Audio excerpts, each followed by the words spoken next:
بندوں نے رونے کی آواز سنی، دروازے پہ دستک دی، کہا بیٹو کیا بات ہے؟ تو بچیاں کہنے لگیں عمر ہمارے ابا جی ہماری 10-15 بکریاں ہیں، تو ہمارے والد صاحب ان کا دودھ دھو کے بیچا کرتے تھے، گزارا ہو جاتا تھا۔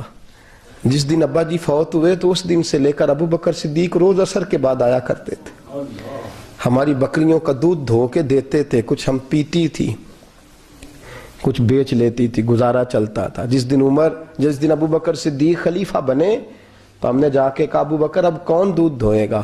تو سیدنا صدیق اکبر رضی اللہ تعالیٰ عنہ نے فرمایا بیٹے پہلے تو میں مرضی سے خدمت کرتا تھا، اب تو مصطفیٰ کی امت کی نوکری میری ڈیوٹی بن گئی ہے، تو میں آؤں گا۔ بچیاں رو رہی ہیں، حضرت عمر کو بتاتی ہیں، کہتی ہیں ابو بکر چلے گئے ہیں تو ہم پریشان ہیں، یتیم ہیں، لاوارث ہیں، بھائی کوئی نہیں، کون آئے گا، کون دیکھ بھال کرے گا؟ حضرت عمر فاروق گھٹنوں کے بل زمین پہ بیٹھ گئے، ان چھوٹی چھوٹی بچیوں کو سینے سے لگایا، فرمانے لگے میں ابو بکر کا کیا کروں، میرے لیے رستے بڑے مشکل کر گیا ہے، میں اس کے کس بادشاہ وقت ہو کے وہ غریبوں کے گھروں میں آ کے ان کی بکریوں کا دودھ بھی دوتا تھا، امیر المومنین ہو کے یہ رنگ بھی تھا۔ فرمایا بیٹیوں فکر نہ کرنا، جب تک عمر زندہ رہے گا، عمر آتا رہے گا، یہ نوکری کرتا رہے گا۔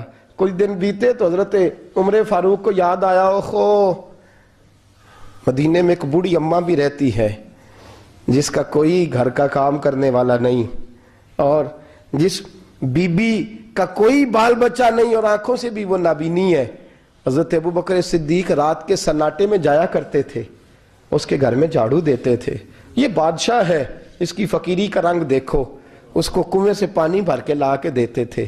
اور یہ لفظ آپ سنیں گے تو حیران ہو جائیں گے، اس بوڑھی اماں کے لیے نا ایک کونے میں گھر میں دور بار شیر میں ایک جگہ کھود دی تھی جہاں وہ بی بی پخانہ اور پیشاب کرتی تھی۔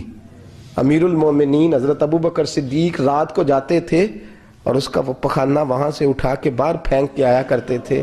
اس عورت نے پیغام بھیجا کہ عمر سے کہو میری بھی ڈیوٹیاں تو نہیں سر انجام دینی ہیں۔